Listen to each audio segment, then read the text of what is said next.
복하려면 이런 제목으로 말씀을 나누겠습니다. 예레미야는 선지자를 핍박하고 박해하던 여호야김 왕 때 활동하며 성전 예배 회복을 위해서 힘썼습니다. 여호야김 왕은 하나님의 말씀을 경시하고 성전 예배를 더럽히며 선지자들을 죽이는 만행을 일삼았어요. 이 성경을 읽어보면 다양한 이제 왕들이 나오잖아요. 열왕이라고 해서 10명의 왕이 아닙니다. 왕의 이제 이야기를 써놨다 이런 뜻인데, 똑같은 왕인데도 어떤 왕은 하나님을 끝까지 잘 섬기는 왕이 있는가 하면 어떤 왕은 잘 섬기다가 악으로 빠지는 왕이 있고, 악한 왕이 또 나중에 어떤 하나님의 은혜로 돌이켜서 어떤 하나님의 은혜를 체험하는 그런 경우가 있습니다. 결국 성전 예배를 더럽히고 선지자들을 죽이니까 어떤 일이 일어났겠어요? 이스라엘의 신앙의 큰 위기가 닥쳐온 겁니다. 사실 이 코로나19가 2020년, 정확하게는 2019년 말에 중국 우한에서 이렇게 시작이 됐잖아요. 그러면서 이제 문재인 정부가 집회를 통제를 하고 막 이 코로나가 교회에서 신천지에서 막 퍼뜨리고 있는데, 하여간 어쨌든 교회를 표적 삼아 가지고 정말 못할 짓을 많이 했습니다. 그러면서 지금 한국 교회가 예배가 완전히 무너져 버렸어요. 아주 심각할 정도입니다. 그래도 우리 교회는 하나님 은혜로 예배를 패하지 않고 계속 예배를 드렸기 때문에 참 하나님의 은혜로 여기까지 왔습니다만은, 어쨌든 이러한 신앙의 위기는 지금 우리에게도 일어나고 있다는 것이죠. 저는 우리 성도 여러분들이 정신을 바짝 차리고 어떤 경우에도 예배를 패하는 어리석음을 범하지 않게 되길 주님의 이름으로 축원합니다. 자, 질문 볼까요? 신앙의 위기를 만났을 때 이를 극복하려면 어떻게 해야 할까요? 첫째, 같이 읽습니다.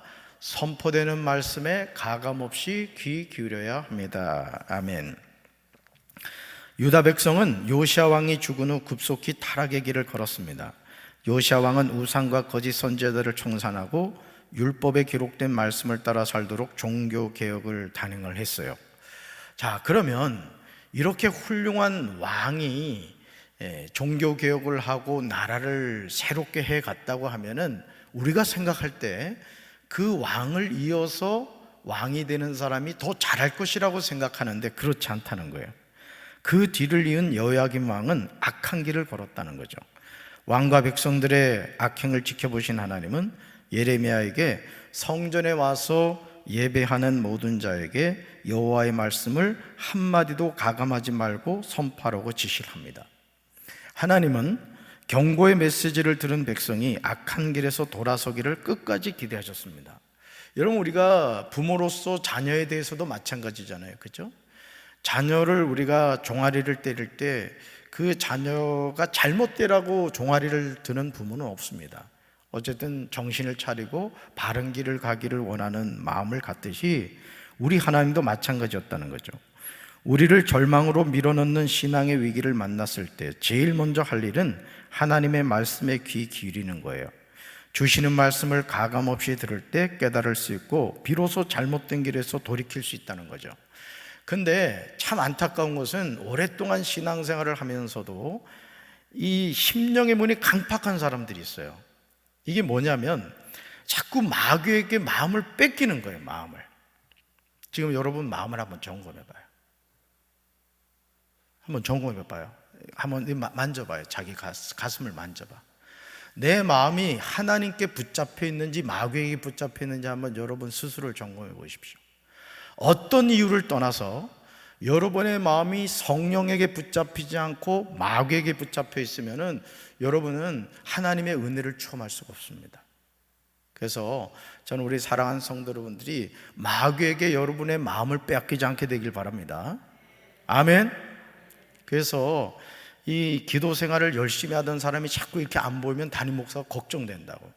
뭐 평소에 기도 생활 안 하는 사람이야 그런 줄 알지만은, 기도 생활 꾸준히 잘하던 사람이 어느 순간 그걸 멈춘다 하면 걱정돼. 사실은 저는 담임 목사 걱정시키지 말고 끝까지 승리하시길 바랍니다. 아멘. 이제 아멘이 시원찮아 오늘. 아멘. 풍기가 나갔어 지금. 자, 둘째 볼까요? 신앙의 위기를 만났을 때 이를 극복하려면 어떻게 할까요? 둘째 같이 읽습니다. 말씀에 불순종하면 재앙이 닥쳐옴을 알아야 합니다. 아멘. 주의 말씀을 들었음에도 돌이켜 회개하지 않고 불순종의 길을 가면 성전은 실로처럼 무너지고 성읍은 황폐하게 될 것이라고 하셨습니다.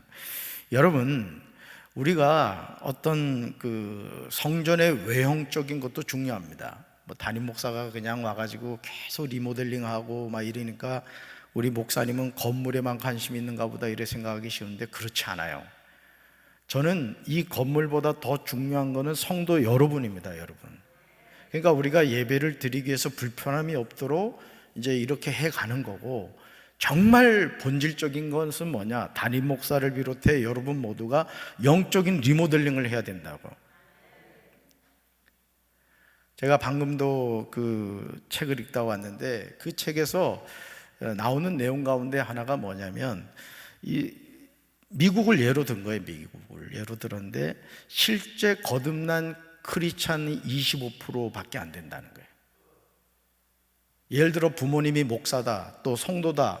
그러면 이 자녀들이 어떤 생각을 하냐면 나도 그리스도인이라고 생각한다는 거예요. 근데 아니죠. 내가 인격적인 예수님을 만나지 않으면 나는 그리스도인이 아닌 겁니다, 여러분. 그러니까 여러분, 부모로서 우리가 정말 자녀에게 해줘야 될 것이 뭐냐면 신앙의 점검이에요. 우리 유치부교회, 어린이교회, 청소년교회, 청년교회, 우리 교사들, 또 우리 전도사들이 정신 차리고 해야 될 일이 뭐냐면은 하나님이 나에게 보내주신 영혼들을 예수쟁이를 만들어야 된다고. 예수쟁이를. 우리 교회 학교 아멘? 손전사 아멘? 그래야 됩니다, 진짜. 근데 대학 진학하면서 교회를 빠이빠이 하는 애들이 있어 보면 이거 심각한 겁니다, 여러분. 그러니까 오늘 하나님의 말씀을 들었을 때 우리가 해야 할 일이 뭐냐면 회개. 믿습니까? 영적으로 민감해져야 됩니다. 근데 안타깝게도 우리의 심령이 강팍해지면요, 말씀이 들어가질 않아요. 여러분, 귀를 한번 이 손가락으로 양쪽을 다 막아보세요. 제가 여기서 아무리 얘기를 해도 안 들립니다. 영의 귀가 막히면 못 들립니다.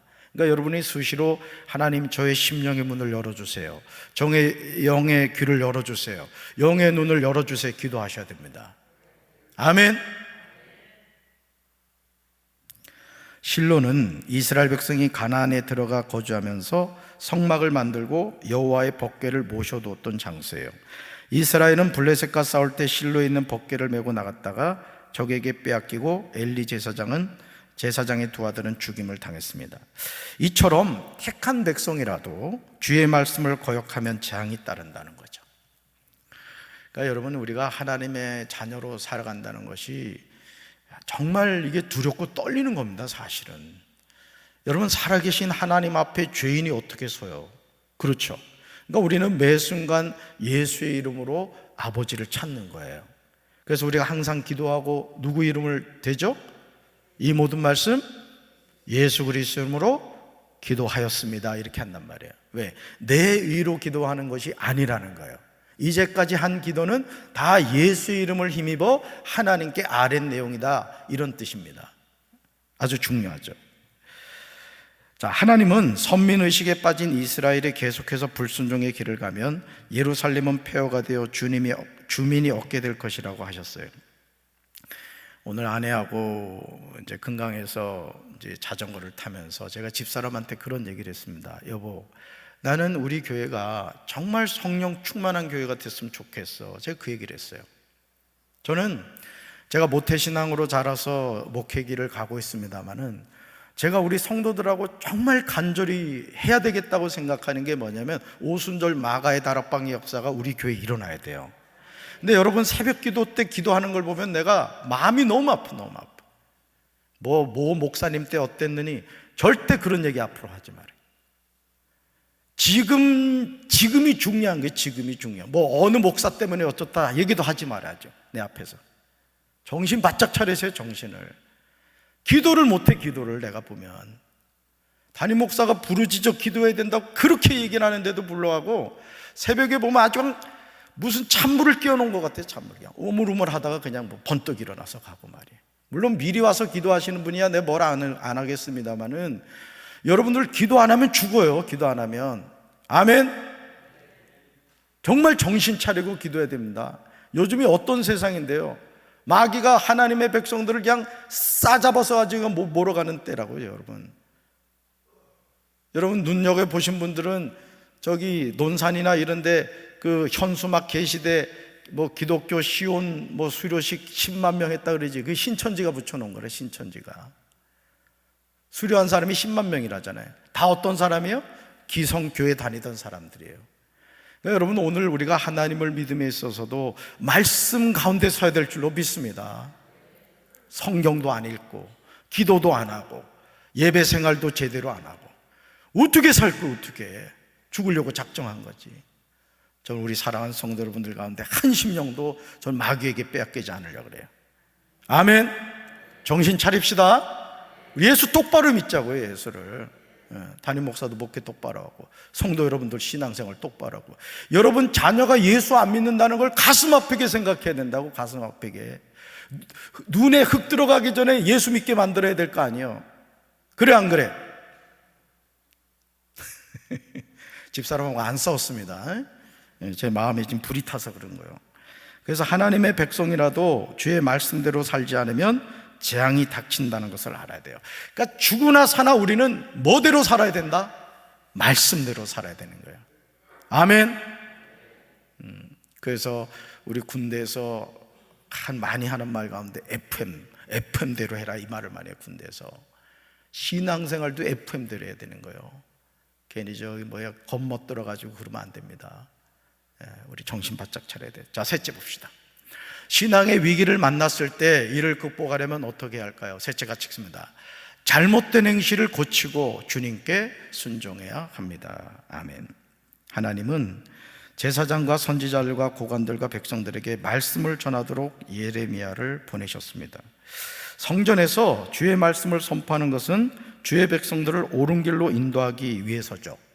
그러므로 주의 말씀은 모든 사람들이 들어야 됩니다. 아멘. 제가 우리 교회 담임 목사로서 여러분들 입맛에 드는 말씀만 전한다고 생각해봐요. 그냥 잘한다고 지옥으로 떨어지든 말든 그냥 훌륭하다고 하면 어떻게 되겠어요? 안 되죠.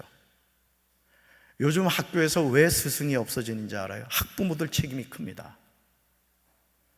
애가 뭐 해가지고 이래 종아리라도 한 대 맞으면 가가지고 선생님 멱살 잡고 네가 뭔데 내 자녀 때리냐고, 이러니 어떻게 스승이 되겠냐고. 제가 어릴 때 하도 학교에서 장난을 쳤더니 이름도 안 잊어버려요. 김경자. 초등학교 때 2학년 때나 1학년 때인데 하여간 사촌하고 같이 이게 얼마나 이게 장난을 쳤던지 붙잡혀가 종아리를 맞은 거예요. 근데 제가 장단지가 상당히 넓어요. 남 한 대 맞을 때 저는 그냥 2대를 맞는 거야. 얼마나 많이 맞았는지 이 장단지가 시커멓게 돼가지고 집에 가지고 울면서 제가 저희 부모님께 일러 바쳤잖아요. 선생님이 이렇게 때려서 이렇게 됐다고. 그랬더니 딱 한마디 하시더라고요. 더 맞아야 된다. 눈물이 쑥 들어가더라고요. 혹여나 우리 성도님들 가운데 그런 분 없겠지만 자녀가 선생님한테 뭐 회초리를 맞았든 뭐 뺨을 맞았든, 물론 선생님들 가운데 좀 비인격적인 분이 있는 거 알아요. 저도. 그렇지만 선생님은 선생님인 거예요. 그걸 존중해 주지 않으면 여러분 자녀 바로 성장하지 못합니다. 교회에서도 마찬가지예요. 담임 목사가 하는 일이 여러분 마음에 들지 않는 부분이 있다 할지라도 여러분이 순종해야 교회는 바로 서가는 겁니다. 아멘이십니까? 하나님을 떠나 죄악 속에 살던 사람도 주의 말씀을 듣고 회개하면 다시 살 길이 열린다는 거예요. 그러니까 여러분 우편 강도가 죽기 전에 주님의 나라에 가실 때 저를 기억해 주세요. 그 한마디 말에 주님이 뭐라 그래요? 오늘 내가 나와 함께 낙원에 있으리라 그래요. 그러니까 우리가 예수를 믿는다는 건 참 감사한 게 뭐냐면 언제든지 회개할 기회가 있다는 거예요. 말씀을 듣고 돌이키기만 하면 하나님은 그 영혼을 받아주십니다. 믿습니까? 그러니까 염치가 없어서 이런 말 하지 말아요. 어차피 우린 염치 없는 인생이야. 그러니까 잘못했다고 성령이 깨닫게 하시면 그 순간 바짝 엎드리라고. 괜히 교만 떨다가 망하지 말고요. 너희는 너희 길과 행위를 고치고 너희 하나님 여호와의 목소리를 청종하라. 그리하면 여호와께서 너희에게 선언하신 재앙에 대하여 뜻을 돌이키시리라 말씀하시죠. 성전에서 선포되는 주의 말씀을 성도들이 기쁘게 듣고 순종하면 절망의 그림자가 물러나게 된다는 거예요. 그러니까 여러분, 사람이 살고 죽는 게요, 이 마음에 달려있는 게 마음에. 근데 그 마음을 누가 지배하느냐가 중요한 거예요. 육신의 생각은 사망이고 영의 생각은 생명과 평안이라고 했습니다. 여러분, 사람이 그렇습니다. 저도 육의 생각하잖아요. 갑갑합니다. 진짜 너무너무 힘들어요.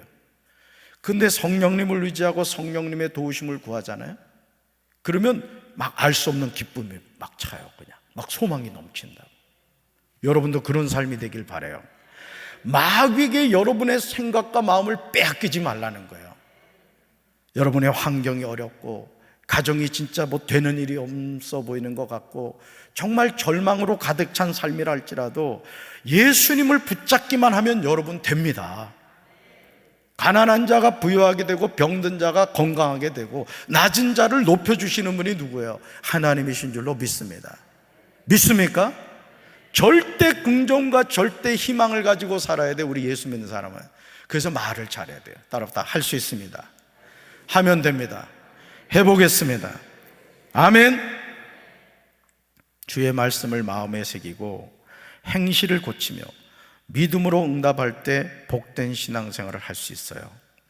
눈물의 선지자 예레미야는 영적 암흑의 시대에 죽음을 무릅쓰고 백성의 죄악된 행위들을 지적하며 주의 말씀을 선포했습니다. 저는 그런 목사가 되길 원해요. 여러분들하고 정말 예수 잘 믿고 주님이 바라보실 때, 야, 저 강경제일교회 진짜 목사구나, 야, 저 강경제일교회 성도들 진짜구나, 난 하나님께 그렇게 인정받고 싶다고. 여러분, 그런 거룩한 욕심 안 생겨요? 교회 일에 대해서도 여러분이 주인의식을 가지고 대들라고요. 교회 일은 대들어야 되는 거야. 여러분, 식당 오늘 오시면서 보셨습니까? 식당 가고 키즈카페 되는 거 봤죠? 하나님이 하신 일이라고요. 하나님이. 제가 이 리모델링을 해가면서 깨달은 게 뭐냐면은 하나님 마음에 들면 하나님이 해가신다는 거예요. 믿습니까? 여러분의 삶도 마찬가지예요. 저는 그 하나님 만나게 되길 주님의 이름으로 축원합니다. 주의 말씀을 전하는 이는 말씀을 가감없이 전해야 하고 듣는 이들은 듣고 싶은 메시지만 선택해서 들어서는 안 돼요. 성도는 나에게 주시는 모든 말씀을 나를 위한 말씀으로 듣고 따라야 됩니다. 책망의 말씀을 들어도 아멘으로 받으며 돌이키는 믿음이 우리에게 있기를 주님의 이름으로 축원합니다. 묵상 질문 보겠어요. 첫째, 말씀을 가감해서 듣거나 전한 경험이 있습니까? 2절 보겠습니다. 같이 읽습니다. 여호와께서 이와 같이 말씀하시니라. 너는 여호와의 성전뜰에 서서 유다 모든 성읍에서 여호와의 성전에 와서 예배하는 자에게 내가 내게 명령하여 이르게 한 모든 말을 전하되 한마디도 감하지 말라. 아멘. 이거 중요해요. 한마디도 감하지 말라는 거예요. 말씀대로 전하라는 거예요. 자, 그 다음 두 번째 질문. 믿음이 흔들리지 않으려면 어떻게 합니까? 6절 읽습니다. 내가 이 성전을 실로같이 되게 하고 이 성을 세계 모든 민족의 저주거리가 되게 하리라 하셨느니라. 아멘. 뭐예요? 하나님만을 붙잡아야 된다 이거예요. 그러니까 여러분, 눈에 보이는 이 성전은 그냥 건물일 뿐인 겁니다. 하나님께 예배드리는 처소일 뿐인 거예요. 더 중요한 건 뭐예요? 성전이 나 자신인 거예요. 내가 무너지면 이 건물은 아무 의미가 없는 겁니다. 아멘이십니까? 세 번째 질문. 말씀을 듣고 잘못된 방향에서 돌이킨 경험은 있습니까? 13절 읽습니다. 그런즉 너희는 너희 길과 행위를 고치고 너희 하나님 여호와의 목소리를 청종하라. 그리하면 여호와께서 너희에게 선언하신 재앙에 대하여 뜻을 돌이키시리라. 아멘. 보세요. 너희 길과 행위를 뭐하고? 고치고 너희 하나님 여호와의 목소리를 뭐하라? 청종하라. 그리하면 여호와께서 너희에게 선언하신 재앙에 대하여 뜻을 돌이키시라. 그러니까 하나님의 마음은 어디 있는 거예요? 우리가 돌이키기를 원하는 거예요. 믿습니까?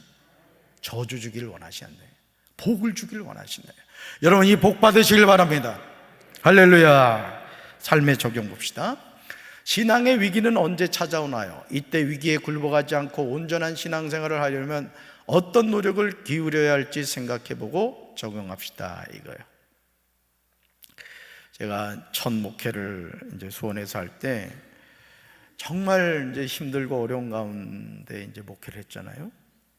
근데 그해 여름에 비가 얼마나 많이 왔는지 그 지하 성전에 발목이 잠길 정도로 빗물이 고인 거예요. 그것도 참 대단하죠? 참 어이가 없더라고요. 너무 사람이 이게 저기잖아요. 그럼 눈물도 안 납니다. 그 집사람하고 그 물을 퍼내는데요, 참 그냥 거시기 하더라고요. 그렇게 7년을 목회를 했던 거예요. 7년. 여러분, 인생이 쉬운 사람은 없습니다.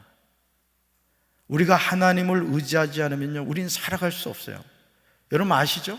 OECD 국가 가운데 우리나라가 자살률 1위라는 거 알죠? 특히 젊은 세대가 많다는 거 아십니까? 이유는 한 가지입니다. 절망하기 때문에 그래요.